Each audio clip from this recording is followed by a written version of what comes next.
नमस्कार, आप देख रहे हैं पब्लिक वॉइस न्यूज।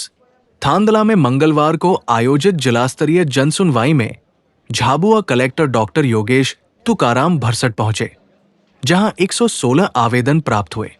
कई समस्याओं का मौके पर ही निराकरण किया गया। जनसुनवाई में बड़ी संख्या में ग्रामीण अपनी समस्याएं लेकर पहुंचे।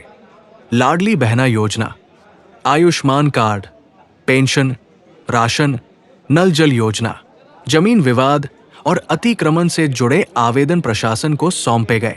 वहीं थांदला के साप्ताहिक हाट बाजार, सब्जी मंडी, पोस्टमार्टम कक्ष और मर्चुरी रूम की समस्याओं को लेकर भी मांग रखी गई।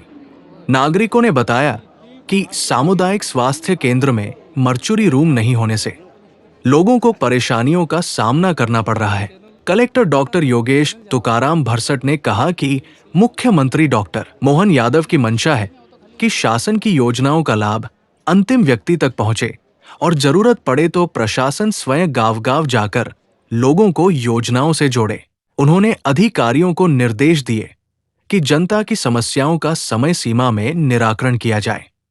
जन सुनवाई में जिला पंचायत सीईओ जितेंद्र सिंह चौहान, एसडीएम भास्कर गाचले, तहसीलदार सुखदेव सिंह डावर, मुख्य नगर परिषद अधिकारी कमलेश जायसवाल सहित विभिन्न विभागों के अधिकारी मौजूद रहे।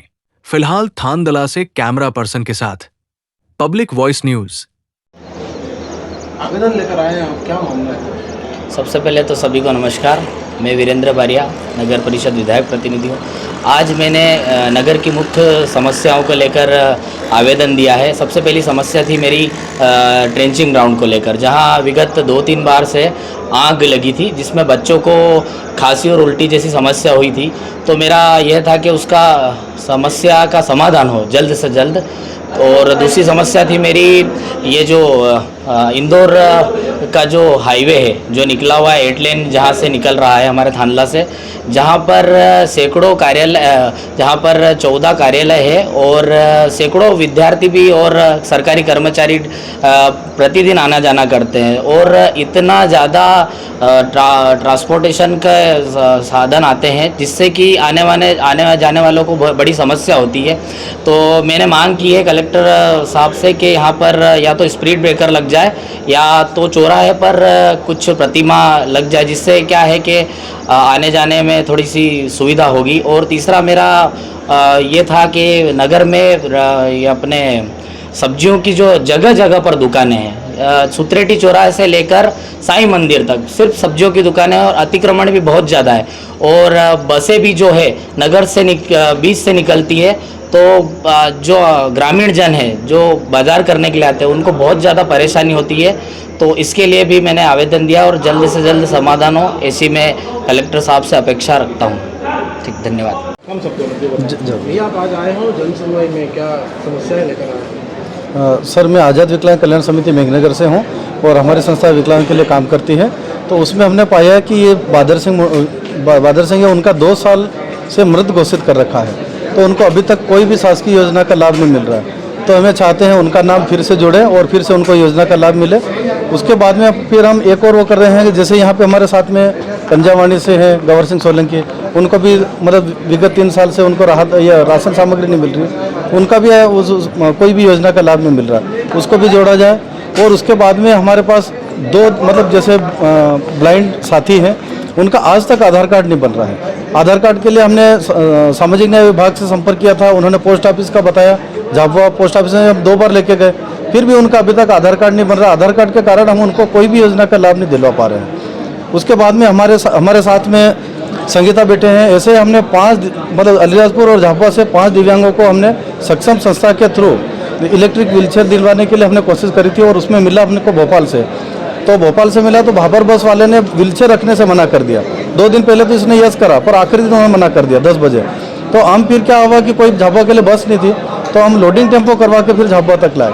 तो हम ये चाहते हैं कि उसमें भी सिस्टम सुधार करें और थोड़ा व्यवस्थित, दिव्यांगों को परेशानी नहीं है। इसके लिए हम क्या नाम आपका? कमलेश राठौर,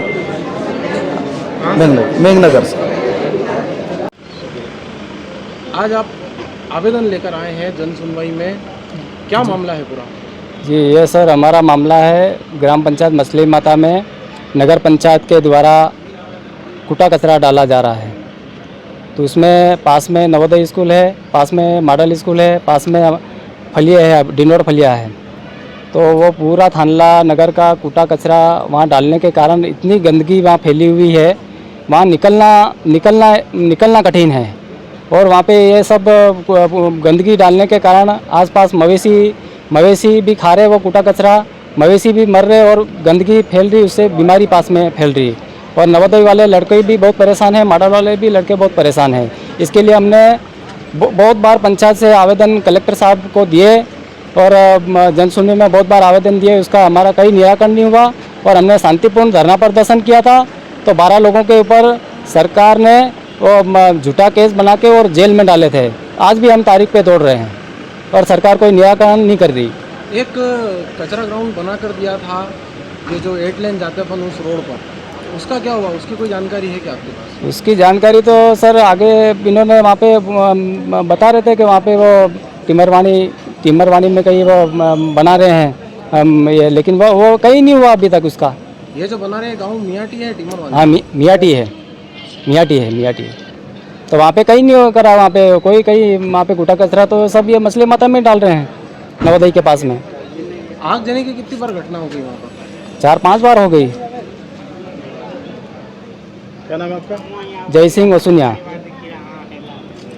भैया क्या मामला आज आप आए हो, क्या जनसुनवाई में क्या आवेदन लेकर आए हो आप? मेरा सरकार गए वर्ष 2025 में जून में मेरा स्थानांतरण राणापुर हो गया था।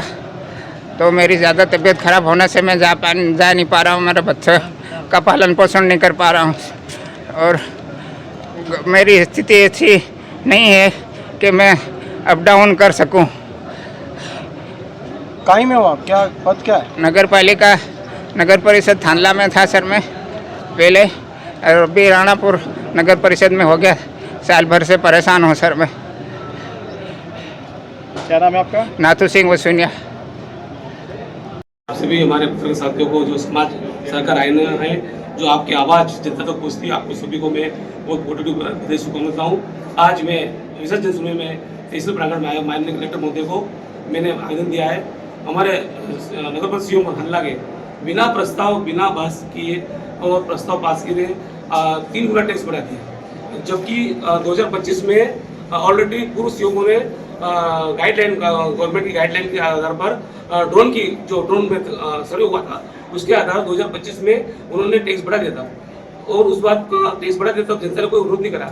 इसके बाद में जलकर उन्होंने बढ़ाया, तो जलकर में हमने प्रस्ताव पास करके 8-9 पार्षदों ने लिख के एसडीएम साहब को भी दिया था और सीएमओ को भी दिया था कि इसको निरस्त करके जाए, जनता भर्ती बाहर पड़ जाए। अपन कुछ सेवा दे नहीं रहे, पानी आर का नहीं दे रहे, अपन सादा पानी दे रहे हैं, वो भी 15 दिन में दे रहे हैं, महीना में 15 दिन दे रहे हैं, तो आप पैसा मत बढ़ाओ।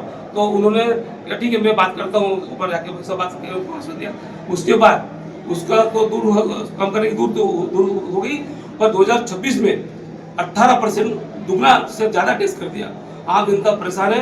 अभी चिट्टू में अभी गरीब व्यक्ति है, बच्चन जी से कई लोग तो नगर में काफी लोग परेशान होकर मेरे पास आए कि राजू भाई आपको इसलिए जिताया कि आपको 3 गुना टैक्स करोगे, जब संपत्ति का 3 गुना करोगे। आप जनता जो पहले परिषद ने कुछ नहीं करा बढ़ाया और आप कैसे बढ़ा दे पैसे, आपको इसलिए जिता के भेजा था। तो जनता का आक्रोश मुझे कब लगा, तो मैंने साहब को और माननीय जनसभा के आवेदन दिया है।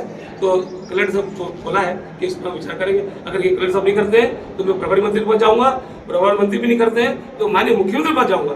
आज जनता के लिए मैं 24 घंटे नहीं लड़ूंगा। और आज विषय जो भी कल अपने आज आप एक आवेदन लेकर आए हैं, क्या आवेदन है, पूरा मामला क्या मांग करेंगे? आवेदन था कि मंडी प्रांगण के अंदर बार बार हमको किया जाता है कि आप अपनी दुकानें लगाओ, तो मंडी में क्या उचित व्यवस्था नहीं है। तो उस व्यवस्था को लेकर हमने एक आवेदन दिया कलेक्टर साहब को कि सभी व्यापारी मंडी में दुकान लगाने के लिए तैयार है, परंतु उनको कुछ प्लाट आवंटित हो जाए रेंट पे, तो वहाँ पर अपने हिसाब से शेड बना ले ताकि माल रखने की सुविधा रहे, जोखिमदारी भी रखने की सुविधा रहे, क्योंकि अभी पूरा खुली व्यवस्था है वहाँ पर। तो वहाँ पर भय बना रहता है कि अगर इतना माल खरीदेंगे खुले में छोड़ के कैसे जाएंगे। तो बार बार मंडी की तरफ से हमें सूचना दी जाती है कि आप मंडी प्रांगण में दुकान लगाओ, तो मंडी प्रांगण में दुकान लगाने की उचित व्यवस्था मिले, उसके लिए हम कलेक्टर साहब को एक ज्ञापन प्रस्तुत किया है। तो इसका उद्देश्य एक ही है कि बहुत बार लोगों को जिला स्तर पे आने में कठिनाई होती है। आपने देखा यहाँ कई हैंडीकैप लोग भी आए थे, तो कहीं ना कहीं प्रशासन को उन तक पहुंचने की ये एक पहल है। हमारे आदरणीय मुख्यमंत्री जी हमेशा कहते हैं कि जन कल्याणकारी योजना लोगों तक पहुंचाने के लिए अभी प्रशासन को उनके पास जाने की आवश्यकता है। तो उसी कड़ी में हम लोग आज यहाँ आए थे और लगभग 120-130 से ज़्यादा आवेदन आज आए। कुछ लोगों ने, एक ही व्यक्ति ने 2-3 आवेदन भी लेके आए थे। इसमें कई लोगों को हमने आज मौके पे ही इनको लाभ दिया गया। आपने अभी देखा होगा कुछ लोगों को दिव्यांग पेंशन में लगभग 5-6 लोगों को यही पेंशन स्वीकृत हो गई। कुछ लोगों के आयुष्मान कार्ड आज बनाए गए। लाडली लक्ष्मी का भी कुछ लोगों को लाभ दिया गया। तो जैसा आपका प्रश्न है, लोगों के पास शिकायतें हैं, समस्याएं हैं, पर जब सुनवाई तब हो जाती जब उनके पास कोई आता है, तो उनको बाकी भी काम होते हैं। तो हमारी यही पहल है। इसके बाद हमारे पूरे ज़िले में 32 ऐसे बड़े गांव है, ग्राम पंचायत है, जिसको क्लस्टर मुख्यालय कहते हैं। तो हम लोग वहां तक भी ये जन सुनवाई करेंगे ताकि एक पूरे राउंड में जितनी भी शिकायतें हैं जो सालों से पड़ी है उसको हम एक बार देखेंगे, और जहाँ ऐसी शिकायतें जिनको तत्काल निराकरण हो सकता है उन तत्काल करेंगे, और कुछ ऐसी शिकायत होती है जिसमें न्यायालय में भी केस चलाने होते हैं, राजस्व संबंधी भी मामले होते हैं, तो उसको हम लोग समय समय से